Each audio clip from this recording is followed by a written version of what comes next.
My photogram is dry. I did it yesterday. I let it hang overnight on the drying rack. I got it off the drying rack and I have plugged in my scanner. So the USB cord is in my scanner. I double check that. I double check that my scanner is on. So you want to check the power button on the top of the scanner. Make sure it's green. If it's not turning on, make sure that the power is plugged into the scanner. And my photogram is face down in the right hand corner of the scanner on the glass. So it's ready to go. So I'm going to go and launch image capture. I can see that it detects my scanner. If you don't see it here, you might have to restart your computer so that it actually sees the device. And while it's warming up, I'm going to check that the resolution is 300.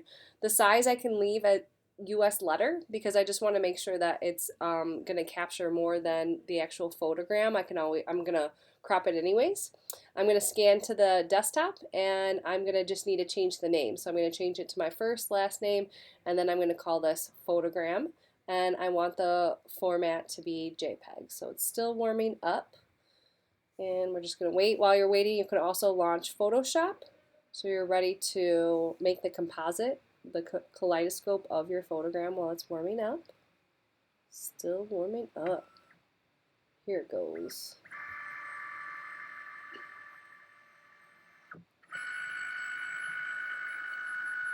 Okay. Very good. So I'm just going to go over here and change this to photogram 1. You might have done more than one. And then I'm going to hit scan. And again, I'm checking that the dotted line is bigger than my actual piece. I'm going to crop it anyway, so it doesn't matter just as long as it's bigger than that.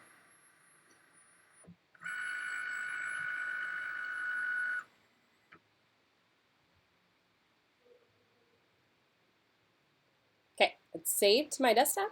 So I'm going to go to Photoshop and I'm going to File, Open that document, that scan that I just created, and I'm going to open it up. Now I'm going to crop this photogram. So I'm going to go to my crop tool and I want the width to be 5 and I want the height to be 7 and I want the resolution to be 300. And then I'm going to crop the photo. And I'm going to move this. And then I'm going to hit return or the check mark up here to and it looks good. There's no white edges, so I don't have to scan it anymore. So what I'm going to do is hit Command A to select all and Command C to copy.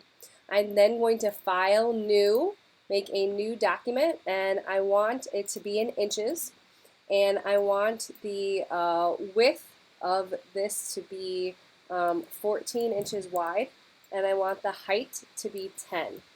And so it should be a landscape version. So it's 14 by 10. And I also want it to be a CMYK document. And I'm going to hit Create. And then I'm going to Command V, because I already copied it from the other version. Command V, paste it. And I'm going to duplicate this 4 times. Okay, so Command J, Command J, Command J, and I now have 4 copies of my photogram. So now on each one I can move the copies and then I'm going to have to rotate each copy. Alright, so I'm going to go to Command T, which brings up my transform box, and I'm going to rotate each of these horizontally, and then I'm going to move them. Go to the next layer, Command T to bring up my transform and rotate over here, and turn. Command T to bring up my transform and rotate, return, and last one, Command T, bringing up my transform box and rotating. So make sure you hover over the corner, then you'll see this. I'm also holding down Shift to make sure that it kind of locks, it kind of clings to, snaps to the right kind of rotation, and then I hit return or enter once I get it to where I want it to be. Okay, so now I want to invert 2 of these layers. So I'm going to leave 2 of them negative, and then I'm going to make 2 of them positive. So I'm going to make the upper left-hand corner and the lower right-hand corner a positive. So I'm going to select that layer, and I'm going to go to Image, Adjustments, and I'm going to go to Invert. Okay, and I'm going to do the same thing with the lower right-hand version. I'm going to go to Image, Adjustments, and I'm going to go to Inverse.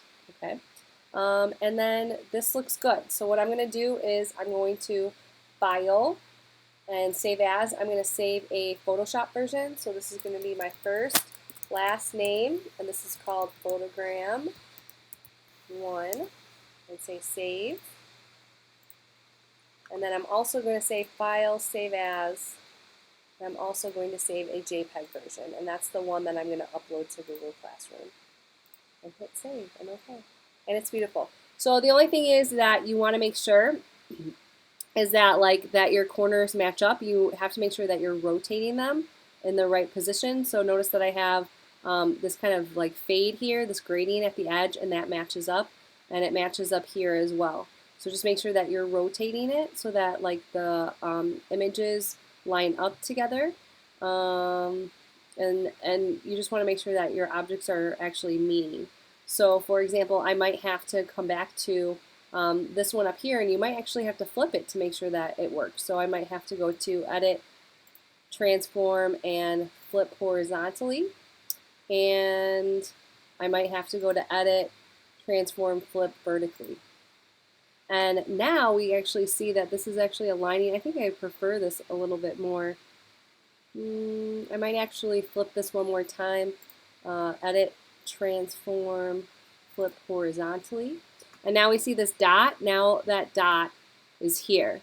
And this is actually aligning better. So I like this. I'm going to do the same thing with the upper left-hand one. I'm going to Edit, Transform, Flip Vertically first. And actually that lined up perfectly. So I see that this dot is now, and this is more of a kaleidoscope. So now that all my paper clips are all lining up, notice my pens are lining up, and now this is really truly a kaleidoscope. So just make sure that all 4 corners are lining up. You might have to flip them around. And now I have to resave. File, Save As, a JPEG. Oh, it's still saving. File, Save As, and I'm going to upload this JPEG because I didn't check my corners before I saved first. I'm going to replace that. And that's the one that I'm going to upload to Google Classroom. And that's it.